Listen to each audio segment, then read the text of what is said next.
तिवारी जी। जय श्री राम।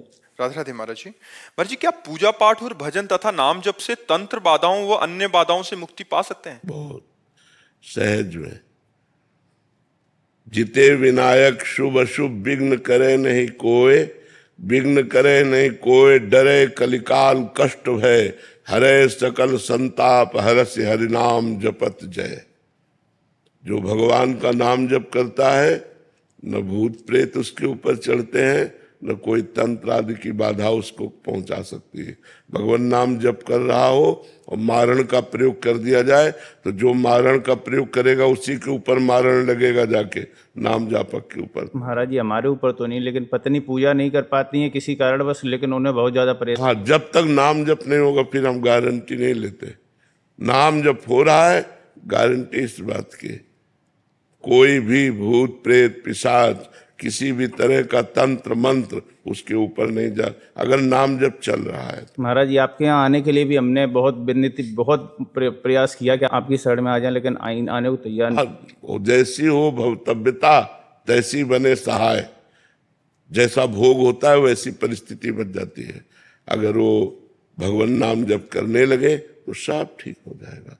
भगवान नाम में अपार सामर्थ्य है, और नाम जप नहीं है तो फिर तो सब बाधा ही बाधा है। फिर तो जहाँ राधा नहीं वहाँ बाधा ही बाधा है।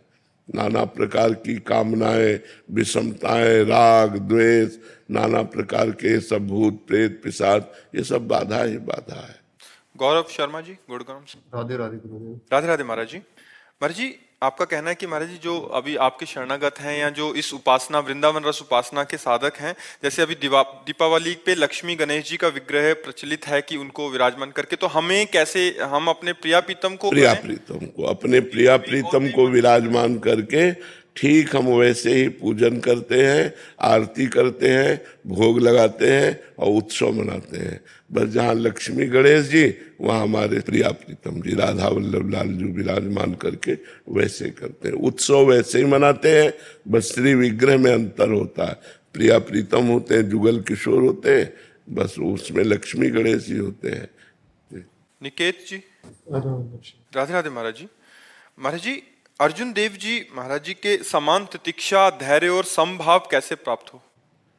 अवतारी पुरुष में हम में अंतर होता है, किसका प्रश्न है? अवतारी पुरुष में और अपने में अंतर होता है। उनके जैसा धैर्य उन्हीं को केवल प्राप्त है, और कौन? गुरु है, वो गुरु है, वो ब्रह्म है, मूर्तिमान भगवान है। दूसरे में ऐसी सामर्थ्य नहीं। सामर्थ्य यहाँ जरा सा बीमारी हो जाए तो भजन छूटने लगता है, और उनको तपते हुए तवे पर बैठाल कर जलती हुई तपती हुई बालू डाली जा रही, भयानक कष्ट के सब नाखून और सब कष्ट उनको दिए जा रहे, और कह रहे तेरा किया मीठा लागे, तेरा किया मीठा लागे, वाहे गुरु वाहे गुरु वाहे गुरु। इसके आगे कोई शब्द नहीं, आह नहीं, शरीर छूट गया। नदी में जाकर फिर शरीर छोड़ दिया तेग बहादुर सिंह जी की गर्दन, लेकिन वाहे गुरु वाहे गुरु। हम तो महापुरुषों के चरणों में कोटि कोटि प्रणाम करते हैं और आकांक्षा करते हैं कि वो कृपा करें कि थोड़ी भक्ति हमारे हृदय में आ जाए। उनकी कृपा से हमारे अंदर थोड़ी भक्ति है, उनके जैसा दूसरा नहीं बच्चा। हाँ, हम लोग उनके चरणों का आश्रय लेकर, गुरुवाणी का आश्रय लेकर थोड़ा आगे बढ़ सकते हैं भक्ति में, लेकिन ऐसा कांप जाए हृदय सुन करके, हृदय सुन के कांप जाए। फिर जिसके शरीर में कष्ट हो रहा हो, इतना कष्ट, लेकिन तेरा किया मीठा लागे, हर कष्ट को सहते रहे। रागनी जी। महाराज जी, इन गर्मियों से पहले मुझे भगवान में बिल्कुल आसक्ति नहीं थी, फिर अचानक ऐसा हुआ कि राधा नाम जपने से उसने अपना प्रभाव दिखाया और श्रद्धा आ गई। महाराज जी अभी यह कह रहे हैं कि जब डर लगता है कि किसी दिन अगर सेवा से चूक हो गई, जैसे रजो धर्म में पूजा नहीं कर सकते, लेकिन घर में किसी और पर निर्भर भी नहीं रह सकते पूजा के लिए, तो उतने दिनों में भगवान की सेवा कैसे करें महाराज जी? हाँ, मतलब कोई अपराध नहीं है, ना सेवा होने पर भगवान नाराज नहीं हो जाएंगे। पर अगर ऐसी व्यवस्था हो जाए कि कोई आकर भगवान को भोग लगाया जाए उन 3 दिनों में, कोई सेवा कर जाए तो अच्छी बात है, और ना कोई करे तो कोई परेशानी नहीं, भाव से कर दीजिए। आंख मूंदा, भाव से थाली लगाई, भाव से भोग पवा दिया, भगवान भाव से पा लेंगे। शरीर में पवित्रता का भेद रहता है, तो 3 दिन शरीर से भोग ना लगाकर भाव से भोग लगा दीजिए, भाव से ठाकुर जी को रिझा लीजिए। अगर कोई प्रगट में सहयोगी हो तो उससे प्रार्थना कर दीजिए कि भोग बनाकर ठाकुर जी को लगा दें। अगर नहीं लगाते तो भाव से लगा दीजिए, ठाकुर जी 3 दिन तुम्हारी भाव में ही पूजा स्वीकार करेंगे। अभिलाष जी। श्री हरिवंश, राधे राधे। राधे राधे महाराज जी। महाराज जी, आज इस कलयुग में हम सभी मनुष्यों के लिए व्यवहारिक जीवन में परम कल्याण क्या है? पापाचरण छोड़कर भगवान का नाम जप करते हुए धर्माचरण करना। चाहे जो युग हो, अगर पाप कर्म करोगे तो दुर्गति को प्राप्त हो जाओगे, भारी दुखों के संकट के जाल में फंस जाओगे। तो पाप कर्म का त्याग करना और धर्म पूर्वक जीवन बिताना। तो पाप कर्म का त्याग करने की सामर्थ्य नाम जप से आएगी, धर्म पूर्वक जीवन बिताने की सामर्थ्य भी नाम जप से आएगी। तो कलयुग केवल नाम आधारा, सुमिर सुमिर भव उतर ही पारा। जो नाम जप करता है वो सब ठीक हो जाएगा। तो खूब नाम जप करो, जो भगवान का नाम आपको प्रिय लगे, राम कृष्ण हरि राधा शिव, जो नाम प्रिय लगे वो खूब नाम जप करो, इसी से मंगल हो जाएगा। गुरुदेव, मेरे इसमें एक प्रश्न है। हम बिना दीक्षा लिए सिर्फ राधा राधा नाम जप करके तो कहीं से सुना ना, नहीं निकुंज पहुंच सकते हैं गुरुदेव? नहीं, कहीं से सुना ना, कहाँ से सुना? क्या मुख से गुरुदेव? तो आप क्या मानते हो? क्या इसे गुरु मंत्र नहीं मानते हो? गुरु मुख से निकला हुआ नाम दीक्षा तो हो गई ना, तो इससे भगवत प्राप्ति हो जाएगी। आप चिंता ना करो। हम कहीं से भी नाम सुनते हैं तो किसी संत के मुख से सुनते हैं, हम उसी संत को गुरु मान लेते हैं और नाम जप करते हैं तो भगवत प्राप्ति हो जाएगी, इसमें कोई संशय नहीं। प्रभात तिवारी जी। राधे राधे महाराज जी। महाराज जी, क्या पूर्वजों की गलतियों की सजा हमको भी भुगतनी पड़ती है? हो सकता है, अगर हमारा कर्म संस्कार जुड़ा हुआ है तो हमें भोगना पड़ सकता है। जैसे पुत्र की गलती पिता और बाबा को भी भोगनी पड़ सकती है। वो कोई ऐसा कार्य करे जिससे उसके परिवार को पूरे को दंड मिल सकता है, सताया जा सकता है। कहाँ है बोलो? दंड दिया जा सकता है। ऐसे ही बाप बाबा का कर्जा या कोई दुश्मनी या कोई ऐसे कार्य जिनको नाती को भी भोगना पड़ सकता है, पौत्र को भी भोगना पड़ सकता है, क्योंकि हमारा संबंध है। संबंध से कर्मों का संबंध होता है और कर्मों को फिर भोगना होता है। अब मान लो बाप बाबा की दुश्मनी है, उसमें तुम्हें कष्ट दिया जाए, आप दुश्मनी नहीं करते, आप सबसे हाथ जोड़ के रहते, लेकिन बाप बाबा की फैलाई हुई दुश्मनी है। आप बड़े ईमानदार हैं लेकिन उन्होंने बेईमानी की है, उन्होंने कर्जा किया है, तो आपको भोगना पड़ेगा। फिर उनका कर्जा देना पड़ेगा, नहीं वो तुम्हारी संपत्ति पर अपना अधिकार जताएंगे, तुमसे लड़ेंगे।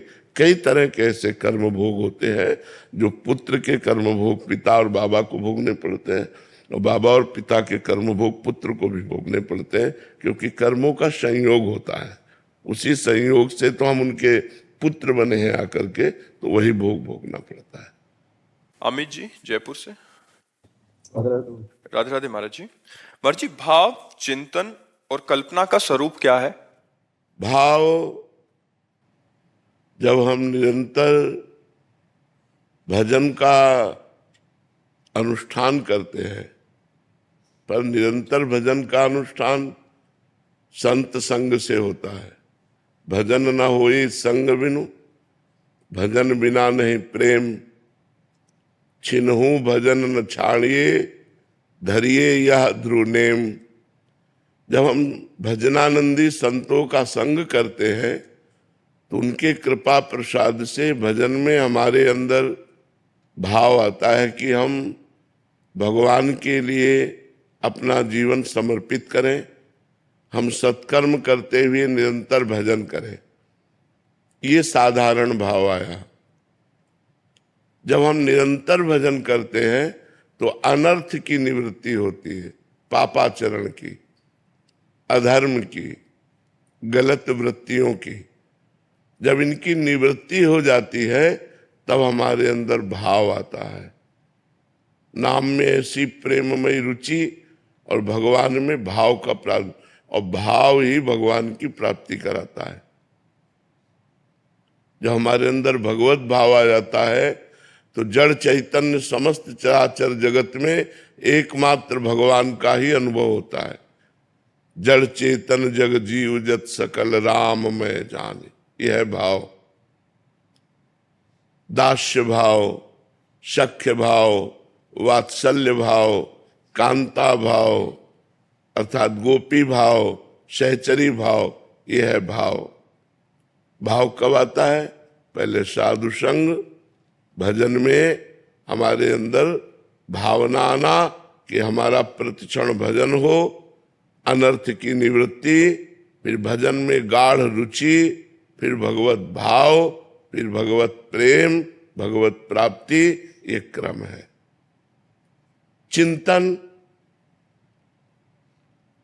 ना ये वाचिक जप है ना उपांश जप है, ये मानसिक जप है। राधा तो अंदर चल रहा है, राधा जो चल रहा है वही सुन रहे हैं, वही लिख रहे हैं, इसे चिंतन कहते हैं। अंदर ही अंदर, बाहर कोई चेष्टा नहीं है। अंदर से हम नाम जप करते हुए नाम में डूब रहे हैं। नाम का चिंतन, भगवान के रूप का चिंतन, भगवान के गुण का चिंतन, भगवान की लीलाओं का चिंतन, ये चिंतन ही हमारे अंदर जाकर परम भाव पैदा कर देता है। और कल्पना ये असत है। सत की कल्पना नहीं होती, भावना होती है। असत की कल्पना होती है। तो कल्पना शब्द असत से है और चिंतन और भावना ये अध्यात्म से है। और ये प्रारंभ साधु संग से होती है और पूर्णता भगवत प्रेम में होती है। किसका प्रश्न था, समझ पा रहे हो आप? ज्योति सिंह जी काशी से। राधे राधे महाराज जी। महाराज जी, निष्काम भक्ति और भगवत प्राप्ति की लालसा में भगवान जल्दी किसको मिलते हैं? निष्काम भक्ति वालों को या भगवत प्राप्ति की लालसा वालों को? तो निष्काम भक्ति ही तो भगवत प्राप्ति का रास्ता है। आपने उसे दो करके कैसे बात कर दी? एक ही बात तो है। भगवत प्राप्ति की लालसा ऐसे हो जाती है क्या? भोगैश्वर्य प्रसक्ता नाम तया प्रहत चेतसाम व्यवसायत्मिका बुद्धि समाधौ न विधीयते। जिसकी भोगों में, ऐश्वर्य में अपरिहित बुद्धि हो गई है, अपरिहित चित्त हो गया है, वो कभी भगवत प्राप्ति का संकल्प ही नहीं कर सकता। भोगैश्वर्य प्रसक्ता नाम तया प्रहत चेतसाम व्यवसायत्मिका बुद्धि समाधौ न विधीयते। जो भोगों में लगी हुई बुद्धि है, जो भोगों का चिंतन करने वाला चित्त है, वो कभी भगवत प्राप्ति का भाव ही नहीं कर सकता। तो जब हमारे अंदर भजन की वृत्ति बढ़ती है तो संसार का सही स्वरूप आने लगता है। संसार का सही स्वरूप क्या है? झूठा। ब्रह्म सत्यम जगन मिथ्या, सब नाशवान, परिवर्तनशील, असत। तो हमें भोगों से वैराग्य होने लगता है। भोगों से वैराग्य होना ही निष्कामता है। कोई कामना नहीं रहती। जब निष्कामता में कामना प्रकट होती भगवत प्राप्ति की लालसा, तब प्रेम प्रकट होता है। निष्कामता में ही तो भगवत प्राप्ति की वृत्ति उदय होती है। तो हम उसे दो करके बात करेंगे कि निष्कामता श्रेष्ठ है या भगवत प्राप्ति की लालसा, तो गलत। निष्कामता से ही भगवत प्राप्ति की लालसा, भगवत प्राप्ति की चाह, भगवत मिलन की उत्कंठा ये जागृत होती है। इसलिए भगवान से प्रार्थना करें कि हमारे अंदर निष्काम भक्ति जागृत हो, तो उसी के फल से लालसा उत्पन्न होती है। सुख में भगवान याद रखते हैं, दुख में भूल जाते। नहीं, गलत सिद्धांत है। अगर सुख में प्रभु याद रखते हैं तो दुख में तो गाढ़ चिंतन होगा। इसका मतलब सुख में याद नहीं रखते, ये सिद्धांत है। अगर सुख में भगवत चिंतन होता है तो दुख में तो गाढ़ चिंतन होता है भगवान का। ऐसा कैसे हो सकता है कि दुख में भगवान का चिंतन भूल जाए? ऐसा नहीं होता। सुख में यदि हम भगवान का चिंतन करते हैं तो सुख पूर्वक हमारा अभ्यास दृढ़ हो रहा है, तो दुख में तो हमारा गाढ़ चिंतन होगा, क्योंकि उस दुख निवृत्ति का उपाय ही भगवत चिंतन है। हरि स्मृति सर्व विपद विमोक्षणा, भगवान का चिंतन ही समस्त विपत्ति और दुखों में सहने की सामर्थ्य देता है, उसको रौंद कर निकलने की सामर्थ्य देता है। इसलिए अभ्यास गलत है, अभी सही अभ्यास नहीं है। सही अभ्यास अगर सुख में सतत भगवत चिंतन हो रहा है, दुख में गाढ़ चिंतन होगा। अभ्यास ठीक करो। सौम्या अवस्थी जी। राधे राधे। राधे राधे महाराज जी। महाराज जी, कभी कभी एक सच्चा भक्त ईर्ष्या के जाल में फंस जाता है, ये जानते हुए कि ये उसके लिए अच्छा नहीं है। इस समय भक्त की भावना कैसे बदले और कैसे? सामने वाले में भगवान का दर्शन करके प्रणाम करो, करके देखना आप। जब मिले तब सामने वाले में भगवान का दर्शन करके प्रणाम करे, ईर्ष्या नष्ट हो जाएगी। या आपकी उससे है या उससे आपकी, दोनों की नष्ट हो जाएगी ईर्ष्या। तो हमारी अगर ईर्ष्या है तो हम उनके चरणों में प्रणाम करें जिनके प्रति ईर्ष्या है, भगवत भाव करके। या उनकी ईर्ष्या है तो भी हम भगवत भाव कर ले, तो एक दिन दोनों की ईर्ष्या नष्ट हो जाएगी और हमारे हृदय में आनंद छा जाएगा। जब तक भगवत भाव नहीं किया जाता तब तक ईर्ष्या मिटाई नहीं जा सकती। वो लाख गणित करो, वो अंदर जलन बैठ जाएगी। कंचन तजना सहज है, सहज तिया का ने, मान बढ़ाई ईर्ष्या दुर्लभ तजनाए। ये कठिन विषय है, भगवत भाव के द्वारा ही त्याग होता है। मत्सरता, मेरे से आगे निकला जा रहा है, या ईर्ष्या, ये बहुत कठिन है त्यागना। ये भगवत भाव से त्यागी जा सकती है। पार्थ जी मुंबई से। राधे राधे महाराज जी। महाराज जी, जीवन में कई बार कुछ खोकर ही कुछ पाने का अनुभव होता है। एक और कृपा और प्रशंसा होती है तो दूसरी ओर उलझन और असंतुलन बनता है। ऐसे समय में जब मन को भविष्य की चिंता और संबंधों में कठिनाई महसूस हो, तब भक्ति को कैसे स्थिर और निर्मल रखना? नाम जप, उस समय नाम जप को पकड़ लेना चाहिए। जैसे अब तूफान आ रहा है तो हम किसी पहाड़ का आश्रय ले ले तो सुरक्षित हो जाएंगे। तो तूफान माया का है, बहुत बड़ा तूफान है। कभी कभी ऐसी घटनाएं होती हैं, ऐसी परिस्थितियां आ जाती हैं कि केवल एक ही रास्ता दिखाई देता है। जब ऐसी स्थिति आवे उस समय भगवान का आश्रय लो और नाम जप करो। देखो तूफान ऐसे ऐसे उड़ जाएगा और आप बिल्कुल बच जाएंगे। भगवान बचाते हैं। हरि स्मृति सर्व विपद विमोक्षणा, भगवान का स्मरण तुरंत विपत्तियों का नाश करता है। तो जहां विपत्ति में फंसे, जहां ऐसा लगे अब मेरा माइंड काम नहीं कर रहा, उस समय विशेष भगवान का नाम स्मरण करे। भगवान से जुड़े, संसार का सहयोग न ले, संसार के किसी व्यक्ति से फोन करके सहयोग न ले कि आप हमें थोड़ी समस्या का समाधान, वो और फंसा देगा। भगवान से सहयोग ले, एकदम एकांत हो जाए और हृदय से भगवान को पुकारे, भगवान का स्मरण करे, नाथ मुझे रास्ता दीजिए। ऐसी परिस्थितियां फंसती है जिसमें व्यक्ति तो सहयोग कर ही नहीं सकता। अगर किसी व्यक्ति के सहयोग की सोची जाए तो और बिगाड़ देगा, वो संभाल नहीं पाएगा, वो हमारी समस्या को नहीं समझ पाएगा। वो समस्या केवल हरि से ही निपटेगी। इसलिए भगवान से प्रार्थना करना चाहिए, उस समय नाम जप बढ़ाना चाहिए और विश्वास करना चाहिए, धैर्य रखना चाहिए कि हमारी विपत्ति का नाश भगवान करेंगे। हरि स्मृति सर्व विपद विमोक्षणात्, ये हम तुम्हें बिल्कुल पक्की बात कह रहे हैं। भगवान के सिवा कोई नहीं, सब असमर्थ नजर आते हैं। ये हमको हमारा शोषण कर सकता, पोषण नहीं कर सकता। इसलिए एक ही केवल सहयोगी होते हैं, भगवान, और हम उनका आश्रय लें और उनको भजें। उस समय तभी हमारा मंगल होगा। महाराज जी, अगर फिर भी विपत्ति दूर नहीं हो रही तो वो भी उसी को करते रहो।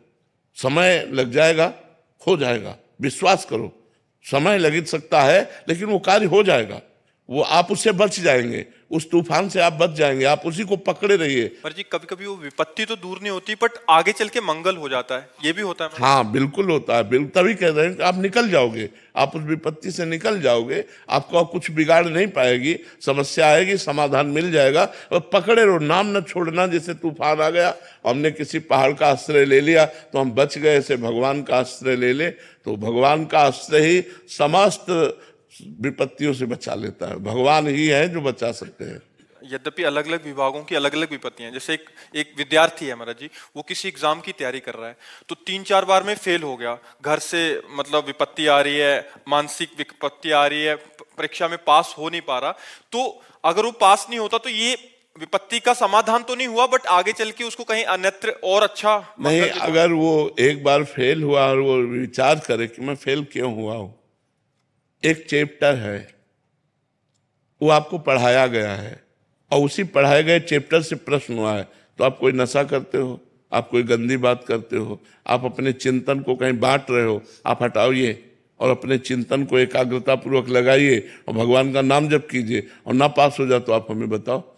भाई अगर पढ़ाई में हम फेल होते हैं तो हमको ये समझना कि 10 क्लास में अगर हम पढ़ रहे हैं तो 11वें क्लास का प्रश्न नहीं आएगा, 10वीं क्लास का प्रश्न आएगा और टीचर उस विषय को हमको पढ़ाते हैं, तो उस समय हमारा दिमाग कहाँ गया, उस चैप्टर को हमने क्यों तैयार नहीं किया। इसका मतलब हमारा दिमाग बटा हुआ है मनोरंजन में, कहीं गर्लफ्रेंड बॉयफ्रेंड, कहीं व्यसन, कहीं ऐसी जगह बटा हुआ है जो हम अपने विषय से दूर होते चले जा रहे हैं पढ़ाई से। तो हमें चाहिए, इसीलिए हम कहते हैं कि ये बड़ी तपस्या का समय होता है।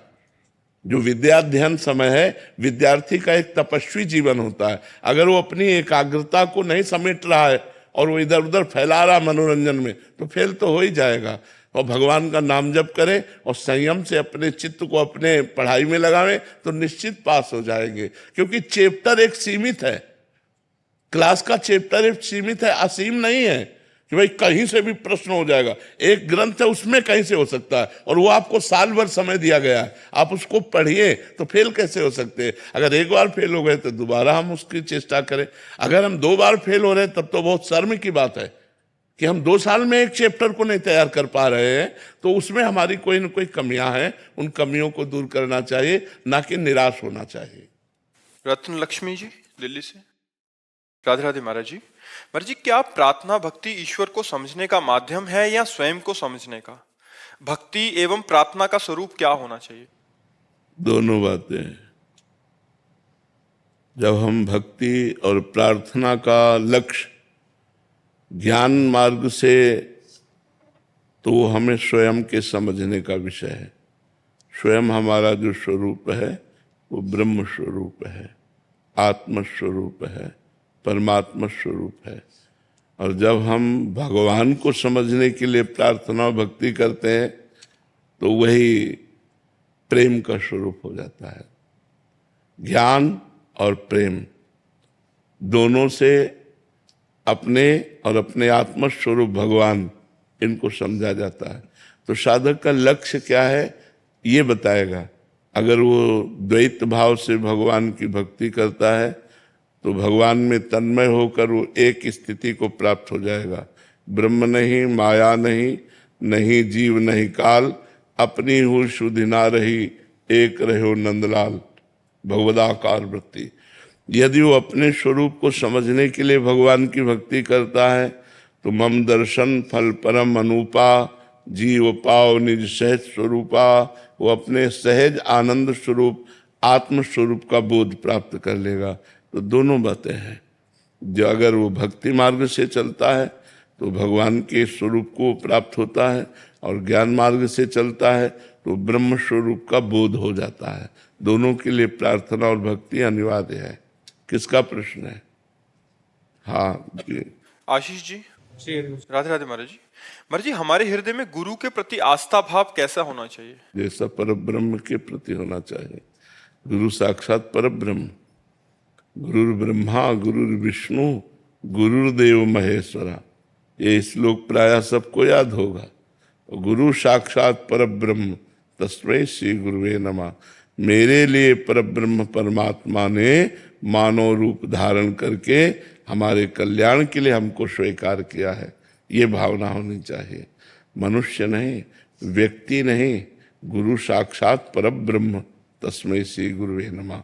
साक्षात परब्रह्म ही गुरुदेव के रूप में पधारे हैं, दूसरा कोई नहीं। यही भावना होनी चाहिए। जो गुरु में मनुष्य बुद्धि रखता है, व्यक्ति बुद्धि रखता है, वो कभी कल्याण को प्राप्त नहीं हो सकता। जो गुरु में परम ब्रह्म बुद्धि रखता है वही भगवत प्राप्त होता है। जो अपने गुरु को साक्षात भगवान का स्वरूप मानता है, ये भगवान ने तो यहाँ तक कहा, मोते अधिक गुरु ही जिए जानी, मेरे से भी अधिक अपने गुरु को माने, भगवान से बढ़कर गुरु को माने। संतों ने बहुत महिमा वर्णन की है गुरुदेव की शास्त्रों में संतों ने, तो अपने गुरु को साक्षात परब्रह्म परमात्मा का जब तक शिष्य स्वरूप नहीं मानता तब तक उनकी आज्ञा पर चलने नहीं चलता, और जब तक आज्ञा पर नहीं चलता तब तक उसे ब्रह्मबोध या भगवत प्रेम प्राप्त नहीं होता।